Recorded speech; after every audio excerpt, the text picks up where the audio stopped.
ہفتہ کہیں نہ کہیں خوشی کا دن ہوتا ہے، کیونکہ آگے اتوار نے آنا ہے، مگر وقت ایک سا نہیں رہتا۔ لوگ، حالات، محبتیں، مان، خلوص، چاہتیں، شاید کچھ بھی ایک سا نہیں رہتا۔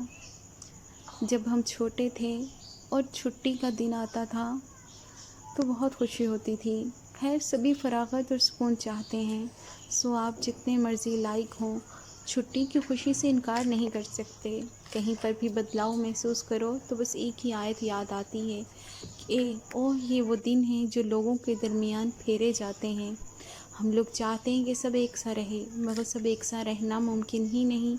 کبھی کبھی مجھے لگتا ہے کہ ہم فطرت کے خلاف چاہت کر رہے ہوتے ہیں، مثلاً رک جانا، ساکن ہو جانا موت کی علامت ہے۔ اگر کچھ بدلے نہ، سب ساکن رہے تو حیات کیسی؟ چیزوں کو، لوگوں کو، رشتوں کو، چاہتوں کو، مان کو، دوستوں کو، اپنوں کو، غیروں کو، رویوں کو اجازت دیا کریں کہ وہ بدلیں، کیونکہ حرکت ہی زندگی کی علامت ہے۔ خوش رہیں، آباد رہیں۔